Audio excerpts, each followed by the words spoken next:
Ce grand mouvement d'intelligence collective et de développement social, ça conduit à la mise au point d'un dispositif de connaissance du développement des communautés. C'est une instrumentation qui repose sur 3 composantes. La première composante, c'est le contenu comme tel, soit les communautés locales. La deuxième composante, c'est le portrait de chacune des 300 communautés locales de la région.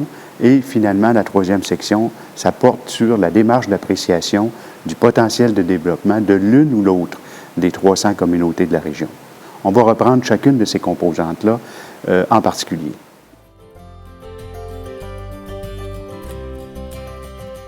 Alors, la première composante du dispositif, c'est la communauté comme telle. Alors, cette communauté-là, on en dénombre 300 pour la Mauricie et le centre du Québec. Chacune des communautés a une existence maintenant officielle, institutionnalisée, qu'on retrouve sur un site Internet qui s'appelle l'Atlas des inégalités en Mauricie et au centre du Québec. Cet atlas-là reprend le portrait de chacune des communautés. Par exemple, on peut avoir un portrait statistique de la communauté de Sainte-Cécile à Trois-Rivières, de la communauté Saint-Marc à Shawinigan, de la communauté du centre-ville à La Tuque. Alors, chaque communauté a sa page particulière ou spécifique dans laquelle on retrouve donc une image emblématique de la communauté, un tableau des principales statistiques qui la concernent, des graphiques pour illustrer le tout et finalement la géographie précise qui délimite le périmètre de la communauté.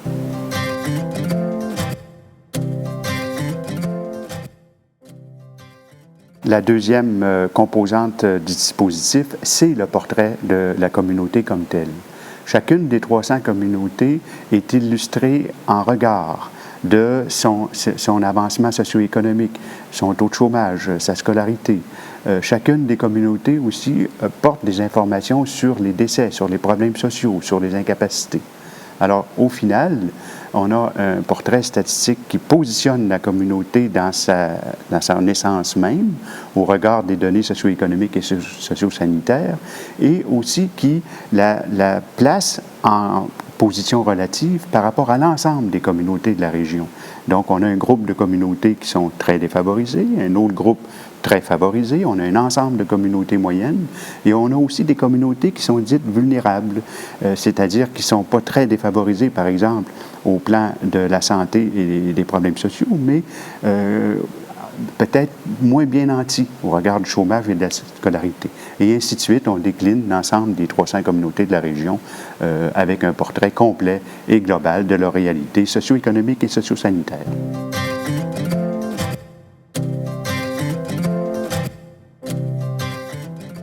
Alors, la troisième composante du dispositif porte sur la démarche d'appréciation du potentiel de développement de la communauté comme telle.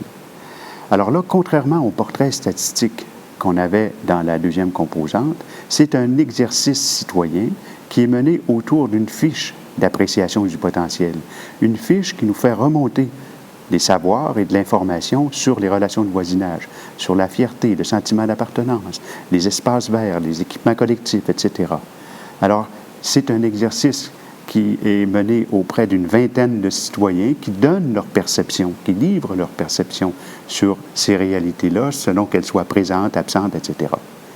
Ce portrait vient comme compléter avec des données qualitatives le portrait quantitatif de la deuxième composante.